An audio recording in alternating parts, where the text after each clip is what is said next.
The UK government has bowed to campaigners and will ban the sale of ivory regardless of age, according to a new consultation. The UK is the biggest exporter of legal ivory in the world, and shutting down the trade will help prevent illegal ivory being laundered by criminals. More than 50 elephants are killed by poachers every day on average, and the population of African elephants plunged by a third between 200,714 alone, leading to warnings that the entire species could go extinct. The international trade in ivory has been illegal since 1990, but currently the UK law allows trade in antiques carved before 1947 or items worked before 1990 that have government certificates. In September 2016, the then Environment Secretary Andrea Leadsom pledged to ban the sale of items carved before 1990 but not before 1947, although no progress was made on implementation. The new ban, put forward on Friday by Leadsom's successor, Michael Gove, will prohibit the sale of pre-1947 ivory.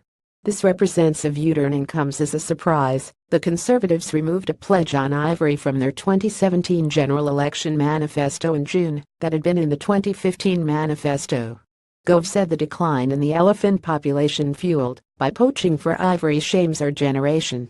The need for radical and robust action to protect one of the world's most iconic and treasured species is beyond dispute. These plans will put the UK front and center of global efforts to end the insidious trade in ivory. The government was put under pressure by a wide range of campaign groups and prominent individuals, including the former Conservative leader William Hague, the primatologist Jane Goodall, Stephen Hawking and Ricky Gervais. Within the Tory party, the Foreign Secretary Boris Johnson and the former Environment Secretary Owen Paterson have pressed for a complete ban.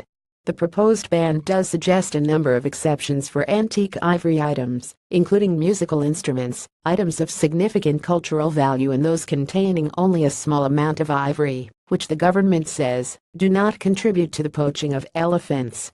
The government's move was welcomed by John Stevenson at the Stop Ivory Group. The unprecedented crisis we face, with Africa's natural heritage being destroyed and communities put at risk due to poaching by illegal armed gangs, will only stop when people stopped buying ivory, he said. Along with our partners, we congratulate the government on this important step and look forward to working with it to ensure the ban is implemented robustly and without delay. WWF said the ban must be implemented within a year if the UK is to maintain its leading role. But Tanya Steele, WWF CEO, said this illegal trade involving organized criminals is a global problem requiring global solutions. To end it anywhere means ending it everywhere.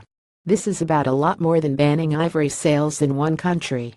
It means working with global leaders and communities around the world, particularly in China and Southeast Asia, to implement bans and stop the illegal trade. There has been significant progress in the last year to reduce demand for elephant ivory.